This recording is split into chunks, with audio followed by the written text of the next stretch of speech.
네, 잘 쉬었습니까? 예, 미안합니다. 잘 쉬었어요? 자, 오늘 수업의 마지막 부분 할 텐데요. 이상하게 진도가 빠빨 안 나가네요. 이거 굉장히 많이 나왔는데. 네, 앞 시간에 여기까지 했습니다. 약물과 뇌의 메커니즘까지 했죠. 이제 약물과 뇌의 메커니즘 두 번째로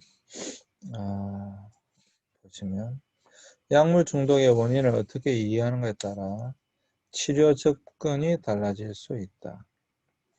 그래서 이제 도덕 의지 모델이 있는데 약물 사용이 개인의 도덕적 결함 때문이고 충동 조절 능력이 없기 때문이라고 보는 것입니다. 이렇게 하면 이제 도덕적으로 살도록 하는 것이 치료 접근 방법이고 의지를 키워주는데 치료를 집중하면 되겠죠. 뭐 이것도 하나의 방법이 될 수 있겠죠. 결국은 충동 조절 능력이 약하다. 그렇기 때문에 이 부분을 이제 길러주는 거죠. 이 부분을 길러주면 자연스럽게 해결될 수 있지 않느냐, 치료될 수 있지 않느냐, 뭐 이런 거죠. 그래서 거기서 가장 중요한 것은 이제 의지가 되겠죠, 의지. 의지력이 약해서 그런 거니까 이제 의지력을 키워주는 그런 것이 치료법이 되겠죠. 질병 모델은 약물 중독을 뇌의 질병으로 보는 것입니다. 중독자들에게 질병 발생에 대한 책임을 묻지 않기 때문에 처벌 대신에 인간적인 치료를 정당화하는 것이다. 그러니까 그 사람이 왜 약물 중독자가 되어졌느냐. 우리가 약물 중독이 뭐 마약 중독을 한다면 마약 중독하면 곧바로 여러분 감옥에 가죠. 처벌을 하잖아요. 그런데 이것은 뇌의 어떤 질병의 일종으로 보기 때문에 본다면 처벌이 아니죠. 병이죠. 병이니까 병을 고쳐줘야 되는 거죠. 접근 방법이 그렇게 이제 다르다라고 하는 것입니다. 네. 사회학습 모델은 도덕 및 의료 모델의 대안인데 중독을 행동의 문제로 보며 과도하게 학습된 비적응적 학습 패턴을 규정합니다. 그러니까 환경에 대한 개인의 관계 변화에 초점 맞춘다. 그러니까 환경 때문에 그렇다 이 말이죠. 쉽게 이야기하자면 환경 때문에 그런 거니까 환경을 잘 바꿔줘야 된다. 특별히 대인관계 속에서 나타나는 것이기 때문에 그런 것들을 바꿔줌으로써 해결할 수 있다 라고 보는 것입니다. 여러분들 이 세 가지 중에 어떤 것이 가장 잘 맞는 것 같아요? 여러분들 이 세 가지 중에 어떤 것이 가장 그럴듯해 보입니까? 여러분들 보시기에 딱 보면 알겠지만 세 가지 다 연관되어 있다고 볼 수 있겠죠. 어떤 한 가지에 국한된 것이 아니라 사실 도덕과 의지가 약해서 그렇게 나타나는 경우도 있어요. 질병이죠. 뇌의 문제니까. 또 환경 때문에 그렇다라고 보는 거. 셋 다 연관성이 있겠다라고 하는 것입니다. 그 다음에 이제 성격 모델이 있습니다. 성격 모델. 중독은 성격장애나 정상적 발달이 혼란되어 나타나는 증상이라고 보는 거예요. 그래서 성격의 재구조화에 초점을 맞추면 중독은 해결될 수 있다라고 보는 것입니다. 뭐 그럴 수도 있겠죠. 네. 충분히 그럴 수도 있겠죠. 그다음 사회문화 모델. 사회가 허용적이고 소비가 많아질수록 중독 문제가 증가된다고 보고 개인의 행동에 미치는 사회 환경의 책임을 중요시하는 거예요. 그러니까 그런 요소를 안 만들면 된다라고 하는 것이죠.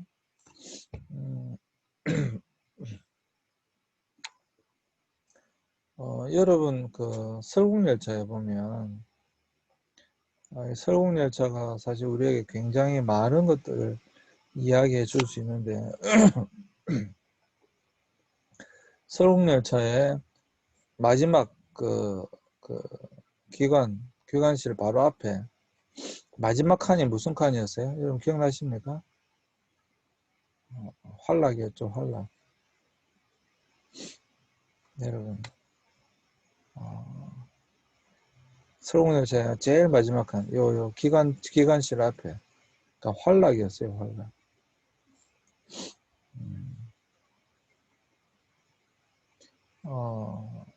왜 마지막에 활락인지 한번 생각해 볼게요.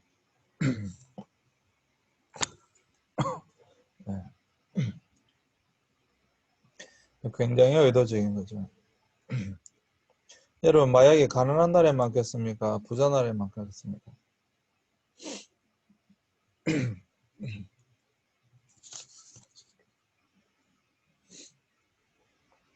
마약이 어디에 많겠어요? 자, 공중보건 모델. 중독을 질병이라고 이해하고 개입하는 것입니다. 그 원인을 세 가지 유형으로 분류할 수 있다.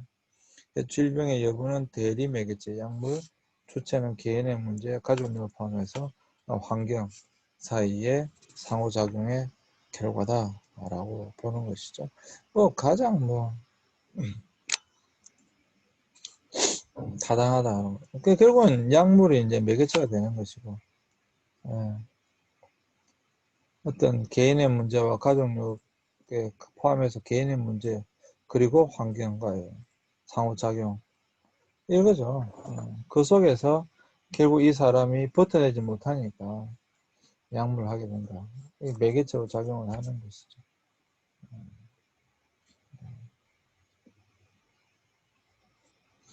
대부분 그렇지 않겠어요? 대부분. 우리가 지금 보고 있는 바와 같이 대부분 사실 그렇죠. 그렇습니다. 네. 그래서 사실 지금 이게 지금 이 시간까지 이 단원을 다 끝내야 되는데 빨리 나간다고 하는데도 불구하고 빨리 안 나가지네요. 신체에 미치는 영향을 본다면 약물의 일반적 대사 과정에 보면 모든 약물은 섭취, 대사 및 배설 과정을 거칩니다. 약물이 몸에 들어오면 신체는 그것을 분해하고 제거하기 시작합니다.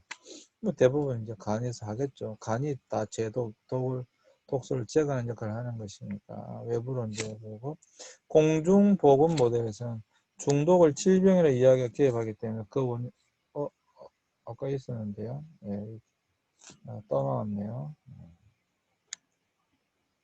그러니까 모든 약물 섭취, 대사, 배설하는 과정을 갖추는데 특별히 간에서 그것들을 이제 처리하는 것이죠.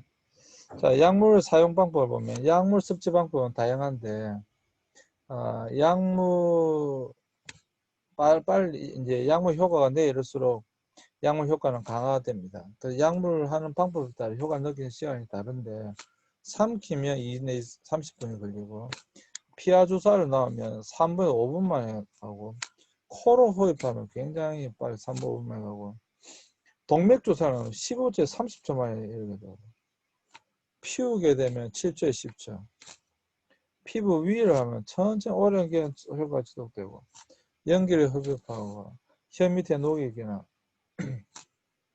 근육 주사. 그러니까 여러분 보세요. 이제 여러분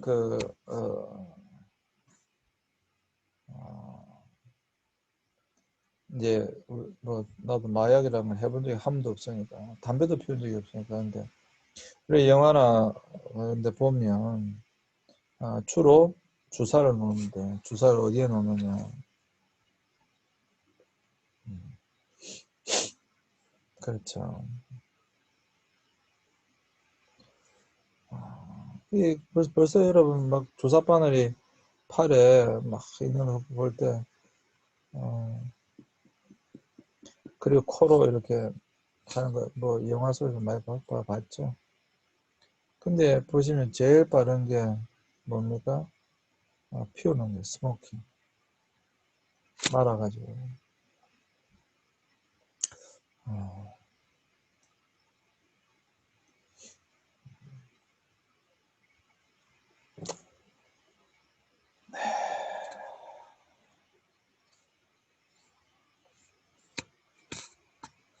알고만 계시면 될 것 같아요. 네, 그냥 이걸 우리가 진지하게 고민할 필요는 없을 것 같고. 네. 약물 중독의 특징에서 모든 향정신성 물질은 이 세 가지 기본적인 장애 유형을 이야기하는데 뭐 우리가 너무 잘 알고 있는 내용이 첫 번째가 내성이 생긴다. 갈망을 만족시키는데 사용하는 약물의 양이 증가하는 것이고요. 금단 현상이 나타난다. 음주나 물질 사용이 갑자기 쭉 나타나는 현상이다. 그건 뭐 당연한 거죠. 금단 현상이 나타난다.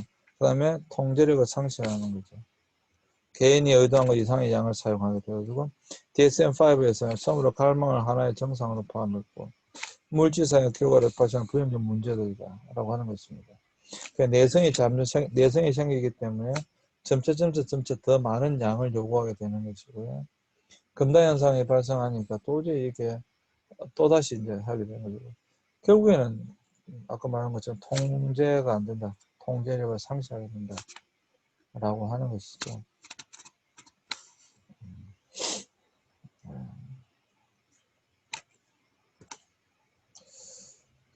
DSM 기준으로 본다면 약물은 독특한 위험성으로 인해 의약품인 경우에는 법으로 정해 특별관리 제도를 마련하고 또한 남용 문제를 예방하기 위해 사용을 통제하고 있다. 법과는 별도로 물질 사용 장애를 구별하여 진단하기 위해 ICD와 DSM을 사용한다. ICD는 10번째 버전, DSM은 5번째 버전을 사용하고 있다. 그래서 DSM-5잖아요. ICD가 뭐냐 하면 국제질병분류입니다. 국제질병분류. 그러니까 국제질병분류의 10번째 판이다 이 말이죠. 거기서 이제 규정해 놓은 것들을 하고 진단할 때 ICD 10번째 버전을 하거나 뭐 DSM-5를 하거나 이런 것을 통해서 이제 그 사람의 물질 사용 장애를 진단한다. 특별히 DSM-5에서는 이전 버전과 달리 물질 의존과 물질 남용을 구분하지 않고 물질 사용 장애라고 불리는 하나의 크다란 집합으로 통합됐다. 물질 의존과 물질 남용 둘 다 물질 사용 장애라고 DSM-5에서 이제 통합했다라고 하는 거죠. 옛날에는 이제 구분했었는데 지금은 통합해서 보고 있다라고 하는 것입니다. 사실 그렇죠. 아까 말씀드렸던 중독이라고 하는 게 뭐라고 그랬어요? 사로잡히다, 노예가 된다는 거. 그러니까 결국에는 뭐예요? 의존이죠. 의존되어지면 그냥 그것으로 머물러 있지 않는다라고 이야기했잖아요. 결국 남용이죠. 그러니까 사실 어떻게 보면 똑같은 개념이에요, 이게. 네, 그렇게 되어진 것을 볼 수 있다. DSM은 여러분들 뭐 이상심리학 안 하셨나요? 이상심리학 하면 이상심리학의 모든 기준은 다 DSM-5로 합니다. 그래서 DSM이라고 하는 이것을 통해서 하게 되어졌습니다. 정신장애 진단과 통계 편람이라고 하는 것인데요. DSM으로 하게 됩니다.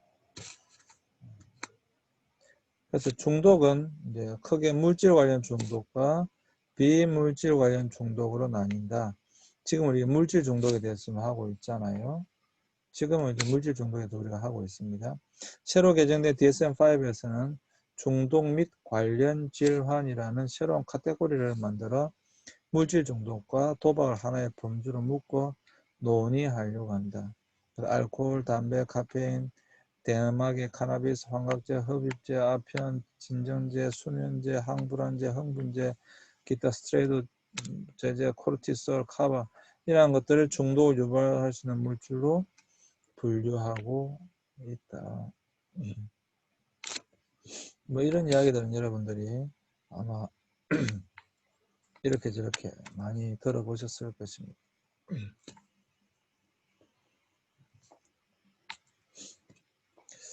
자, DSM-5 진단 기준에 보면 진단받는 시점을 기준으로 12개월 동안 약물 사용자가 기록된 11가지 증상 중에서 적어도 2가지를 경험하여야 하는데 그것이 무엇인가를 보면 즉 1년 동안 개인적인 삶 그리고 대인관계적 삶에 부정적인 영향이 있었는지, 고용 여부에 영향을 주었는지, 사용의 양이나 횟수를 통제하기 어려웠는지, 약물로 인해 건강과 안전에 부정적인 영향을 받았는지, 약물 사용으로 인해 내성과 금단을 경험했는지를 중점적으로 봅니다. 아니, 여러분들도 이걸 가지고 이제 한번 판단해 보세요. 1년 동안 여러분의 삶 가운데 대인관계적인 삶에 부정적인 영향이 왔습니까? 어떤 고용 여부에 영향을 주었습니까? 사용의 양이나 횟수를 통제하기 어려웠습니까? 약물로 인해 건강과 안전에 부정적인 영향을 받았습니까? 약물 사용으로 인해 내성과 금단을 경험해 봤습니까? 이런 것들 여러분들이 좀 잘 살펴보시기 바랍니다.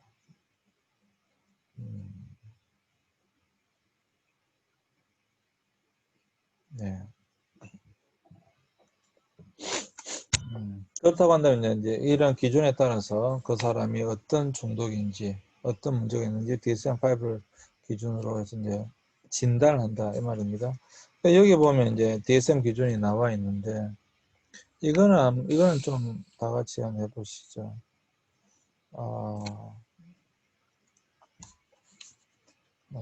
네. 여러분 이거 보시면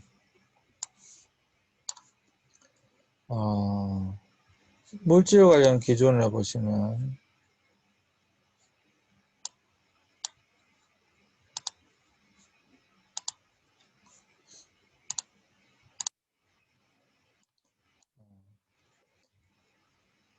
여기 물질 관련 및 중독장애 하위 유형과 핵심 증상이 나와 있습니다.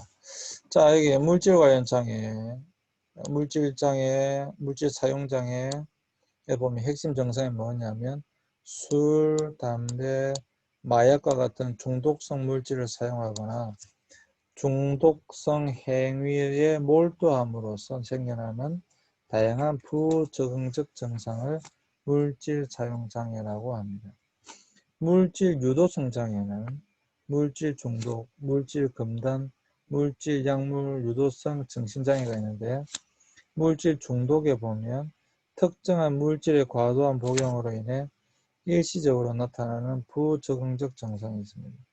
물질 금단을 본다면 물질 복용의 중단으로 인해 일시적으로 나타나는 부적응적 증상이 있습니다. 물질 남용으로 인해 일시적으로 나타나는 정신장애 증상을 물질 약물 유도성 정신장애 증상이라고 합니다. 비물질 관련 장애는 도박장애 이런 것도 있는데 심각한 부적응 문제를 유발하는 지속적인 도박 행동을 이야기합니다. 그 다음에 이제 물질 사용 장애의 진단 기준 DSM-5를 본다면 조절 능력 손상. 그래서 원래 의도했던 것보다 더 많은 양이나 오랜 기간 동안 물질을 사용한다. 물질 사용을 중단하거나 조절하려고 계속 노력했지만 뜻대로 안 된다.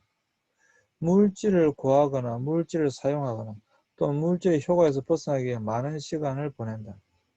물질 사용에 대한 강한 욕구와 사용하고 싶은 충동으로 물질 사용을 갈망한다. 이런 것들을 조절 능력 손상이라고 합니다. 그냥 사회적 손상. 반복적인 물질 사용으로 직장, 학교, 가정에서 중요한 역할, 책임을 수행하지 못한다. 물질의 효과로 인해 사회적 문제나 대인관계 문제가 지속적으로 또는 반복적으로 야기되거나 악화됨으로 불구하고 계속 물질 사용한다. 물질 사용으로 인해 중요한 사회적 직업적 활동 및 여가 활동을 포기하거나 줄인다. 자, 위험한 물질 사용. 신체적으로 해가 되는 상황에서도 반복적으로 물질을 사용한다. 물질 사용으로 인해 지속적이고 반복적으로 신체적, 정신적 문제가 생기거나 악화된다는 것을 알면서도 계속 물질을 사용한다. 약물학적 진단기준. 내성, 다음 중 하나로 정의된다. 원하는 효과를 얻기 위해 이 물질 사용량에 뚜렷한 증거가 필요하다. 동일한 용량의 물질을 계속 사용할 경우 효과가 현저히 감소한다. 금단, 다음 중 하나로 정의되는데 사용하면 물질을 중단하거나 감소시킴으로써 물질의 특징적인 금단 증후군을 경험한다. 금단 증상을 완화하거나 피하기 위해 물질을 사용한다. 지난 12개월 사이에 최소한 2개 이상 나타난 경우 2내 3개 경도, 4개나 5개 중정도, 6개 이상 고도이다 라고 되어져 있습니다.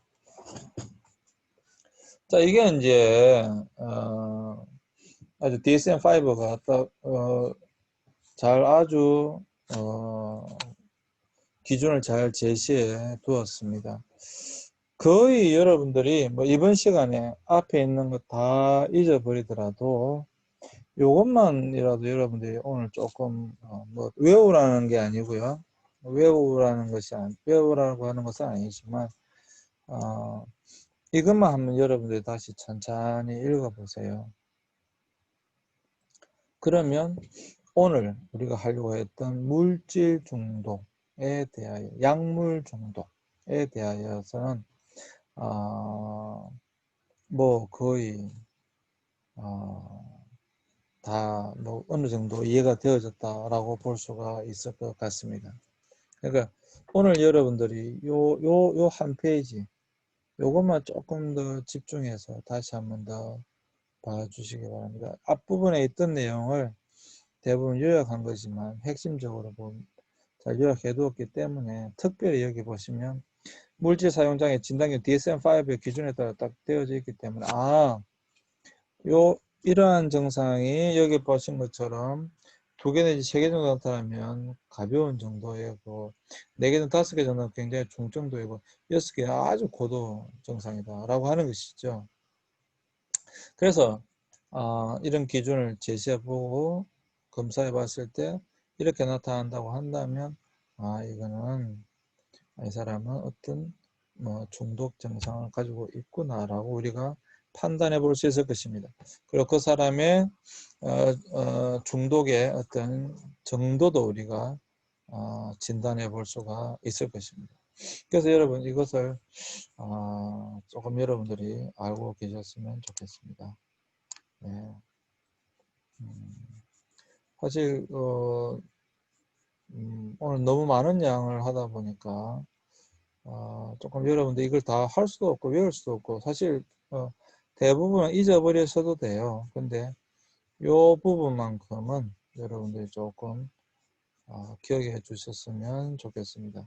그리고 완전히 외울 수는 없지만 어느 정도 기억해 두셨다가 실제로 여러분들이 그런 중독 자를 만났을 때 그런 클라이언트를 만났을 때 그 주위에 있는 어떤 사람을 만났을 때 실질적으로 좀 도움이 될 수 있는 그렇게 되었으면 좋겠습니다. 자, 약물 중독의 원인 속에 5번째 약물과 공존장애. DSM-5에서는 물질 사용과 관련된 장애를 포함하고 있습니다. 그래서요. 물질 사용과 관련된 장애를 포함하고 있다. 이러한 장애는 중독이나 금단 기간 동안 경험되거나 물질 오용 및 금단 증상이 사라진 이후에도 오랫동안 지속되는 물질 사용의 결과로 나타날 수가 있다. 그러니까 원인과 결과로 본다면 정신장애를 보이는 것이 약물과 독립된 것인지 관련이 있는 것에 대해 살펴보는 것이 중요하다. 또 말씀드리지만 뇌에 관련된 문제이기 때문에 정신장애가 올 수가 있다라고 하는 거죠. 그리고 반대도 가능해요. 정신장애 왔기 때문에 중독이 될 수도 있어요. 그래서 이 공존장애라고 하는 것이 여러분 제가 몇 번 말했지만 계속 이 중독은 뭐 의존적이기 때문에 아주 쉽게 이런 증상이 나타납니다. 또 원인과 결과 만약 다른 정신장애가 먼저 발생한 것이라면 그 장애는 물질과 관련 없이 독립적으로 나타나는 것이다. 반사회성 성격장애, 양극성 장애. 여러분들 이런 말들은 다 들어보셨죠? 그러니까 반사회성 성격장애, 양극성 장애 및 조현병은 대체로 물질 사용 이전에 발생하는 경향이 있어요. 근데 만약 어떤 장애가 먼저 발생한 것인지 확실하지 않다면 진단 미정을 고려하는 진단 원칙을 적용해서 물질 사용이 다루어진 뒤에 어떤 일이 발생한지를 신중하게 관찰해 볼 필요가 있다라고 하는 것입니다. 또 물질과 관련된 정신장애는 한 달 이내에 감소되거나 사라져야만 합니다. 만약 해독 뒤에도 증상이 지속되거나 오히려 증가된다면 해당 정신장애를 물질과 관련 없는 독립적인 정신장애로 보아야 합니다. 그러니까 어떤 약물 중독에 의해서 그런 정신장애가 나타날 수도 있어요. 실제로 많이 나타나요. 그런데 약물 중독이 해결되어졌는데도 불구하고 그런 어떤 정신장애가 나타난다고 한다면 이게 약물하고 상관없이 이 사람은 정신장애 이런 여러 조현병이라든지 양성장애라든지 성격장 반사회성 성격장애 이런 사람 있는 사람이라는 거예요. 약물하고 상관없이 약물에 의해서 나타날 수도 있지만 그것을 잘 진단해낼 줄 알아야 된다 이 말입니다. 네. 이거 뭐 벌써 시간이 다 됐는데 그래도 이 단어는 끝내야 되기 때문에 네. 빨리 나간다고 나간데도 그죠. 그렇다고. 자, 약물 공륜장애 속에서 두 번째 약물 중독과 관련된 정신장애, 이제 신경인지장애, 알코올, 진정제 그리고 흡입제의 장기적인 사용에 의해 유발될 수 있다라고 하는 것이고요. 정신병적 장애, 마리화나 사용이 정신병적 장애의 위험을 높인다. 조현병의 경우에 담배가 질병을 감소하고 인지를 향상시키는 연구도 존재한다. 기타, 기분장애, 불안장애, 강박 및 관련장애, 수면 각성장애, 그 다음에 성기능 부전, 선망 등도 약물 중독과 관련되어져 있다. 라고 하는 것입니다. 대부분 약물 중독과 이런 것들은 대부분 연관되어져 있어요. 거의 이런 것이 나타납니다. 네. 그 다음에 외상, 트라우마, 신체적으로나 정신적으로 외상을 겪은 사람들은 처방약이나 불법 약물을 남용할 위험이 굉장히 높습니다. 또 약물과 자살 및 정신건강, 약물 사용자는 약물을 사용하지 않는 사람들에 비해 자살 사고, 자살 확률이 상당히 높다라고 하는 거예요. 왜냐하면 뇌의 문제이고 그것이 요구를 하는데 하지 못했을 때 그 기분이 그건 뭐 그 우울증 정도가 굉장히 심할 수밖에 없기 때문에 또 굉장히 극단으로 가기 때문에 그렇습니다. 공존 장애를 갖고 있는 내담자를 구별하는 것이 필요하다. 내담자의 정신장애 정상을 안정시키고 재발에 영향을 미치는 내담자의 정신장애 정상을 줄이는 노력도 필요하다. 내담자의 안전을 위해 더욱 특별한 조치를 취하여야 한다. 네, 그렇습니다. 그리고 약물 중독의 신체적 위험. 약물 사용자는 약물 사용에 영양실조, 충치, 호흡기 질환, 불규칙한 월경, 피부병, 성병이나 간과 관련된 질병에 걸리기가 쉽다. 감염, 약물에 취한 채 벌이는 충동적이고 무분별한 성행위나 주사바늘 함께 쓰는 행위를 통해 질병에 감염될 확률이 높다. 동일한 부위에 반복적으로 약물을 주사하면 피부 종양, 정맥혈질 등이 생길 수 있다. 독성 반응, 여러 약물을 다양한 습관 과도하게 복용하여 야기되는 독성 반응도 나타날 수가 있다라고 하는 것입니다. 그리고 탈수 및 고열, 디자이너 약물과 알코올을 함께 사용하는 수분 섭취나 체온 조절을 하지 못해 나타나는 증상이고요. 과용, 유통마약의 성분에 대한 통제가 되지 않음으로 인해 약물을 과용할 수 있고요. 기타 신체 반응, 색전증이 발생하거나 기관지염, 폐질환 같은 위험에 노출될 수 있다. 이제 행동 중독이네요. 네, 이제 여기 있습니다. 벌써 시간이 지났는데, 굉장히 그래도 빨리 한다고 했는데, 시간이 또 지났습니다. 오늘 우리가 물질 중독에 대해서 살펴봤습니다. 다음 주에는 행동 중독을 할 겁니다. 물질 중독, 약물 중독이 되겠죠. 어떤 물질에, 어떤 약물에 중독되어져 있을 때 나타나는 여러 가지 증상, 또 진단 기준 이런 것들을 살펴보았는데요. 여러분들에게 도움이 되어졌으면 좋겠고, 조금 더 여러분이 더 알고 싶다고 한다면 그 전문 분야마다 요즘은 뭐 인터넷에 잘 나와 있기 때문에 검색해 보시면 될 것 같습니다. 사실 많은 양을 다루다 보니까 수업 시간에 자세히 설명할 수 있는 것은 아니고요. 그래도 이 수업이 여러분들에게 도움이 되어졌으면 좋겠습니다. 오늘도 여러분 수고하셨습니다. 네, 다음 주에 뵙겠습니다. 감사합니다.